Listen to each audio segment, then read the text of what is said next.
Actually, knowledge needs to be made clear as to what is knowledge. Because I think that is where the whole crisis is actually. I think all living beings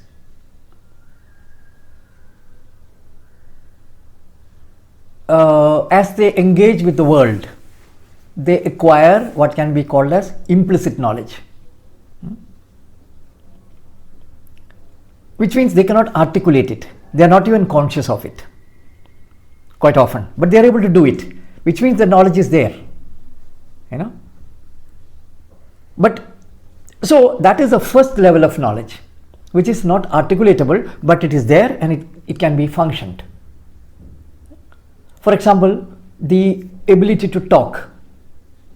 You are hearing the language and you are able to speak.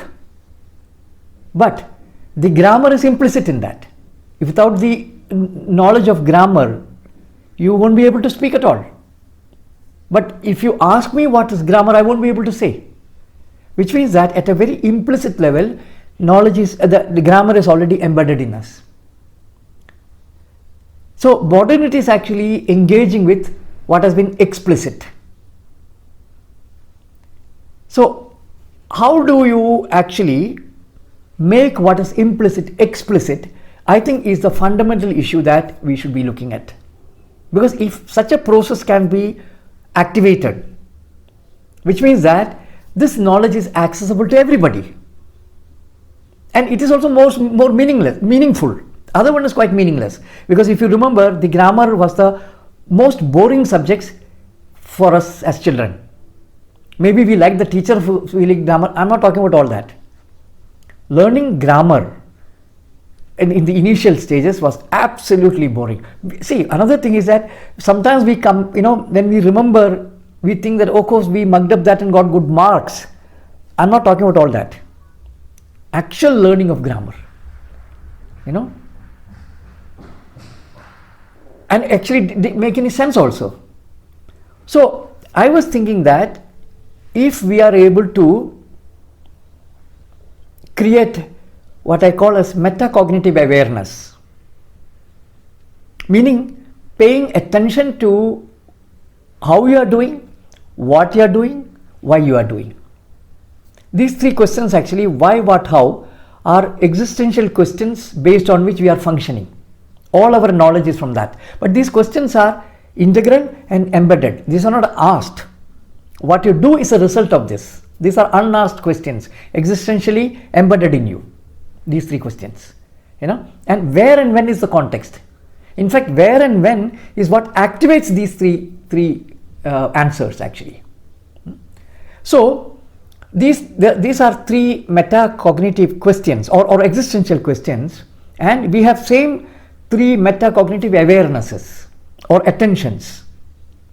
So if you for example, if you take language, if you ask this question, how you are speaking, if I have an internal question, that is being attentive to how I am speaking and how that person is speaking, with a constant paying attention, I am able to decode the structure of language, which is the grammar. But why you are speaking could lead to some other things, then I will be more attentive to not only what you are speaking, but why are you saying that? That become a extra awareness is awakened in me. So I think it is very, very important to look at knowledge from a completely different perspective. Because see, when children are engaging with the world, they are using all the aspects of knowledge. They are mathematicians, they are physicists, they are scientists, they are artists. It's all embedded in them. It's only so what is now happening is that we have a notion what is mathematics, 1, 2, 3, 4, addition and all that kind of stuff. So by imposing on that, we actually eliminate and destroy our natural sense of understanding mathematics or understanding science. You see, my brother's son did not go to school for 12 years. Then when he went to school and he pass those exams, we found that he did very well in mathematics and physics. Biology was very bad. Biology is not a science, it's some language. You have to mug up and say. You understand? Huh? So what we found very interesting was that he has already lived life, which means he has actually lived physics or science. So when he is hearing somebody saying certain things, he is only giving names to his experience. So number one, it's very important that you engage with the world, live, and your natural awareness of mathematics and physics and science, in an implicit manner, it's already awakened. Otherwise, you won't be able to do anything actually.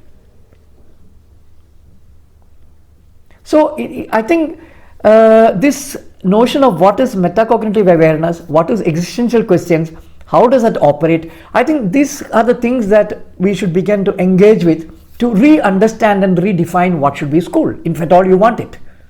First of all, respect that everybody has knowledge, which is implicit. If at all you are interested, how do you make what is implicit explicit is the issue that we need to engage. But not by giving knowledge in a ready-made manner, but allowing that to birthing takes place from you. That would actually then create really authentic people in all the fields actually. Who is a poet actually? Who is a writer? A writer is someone who, two things. One, there is a deep ability for seeing what is happening in life, seeing through actually, but they are seeing something else we are not able to see. The same with beauty actually, So a poet also is listening to words, the beauty of words, plus the beauty of life. They are combining these two. A poetry is born. So these two are very important, but you cannot teach anybody to a poet. Okay, you can create some silly poets, that's a different matter. Talking about poets who are really touch you. And this is true of any field actually.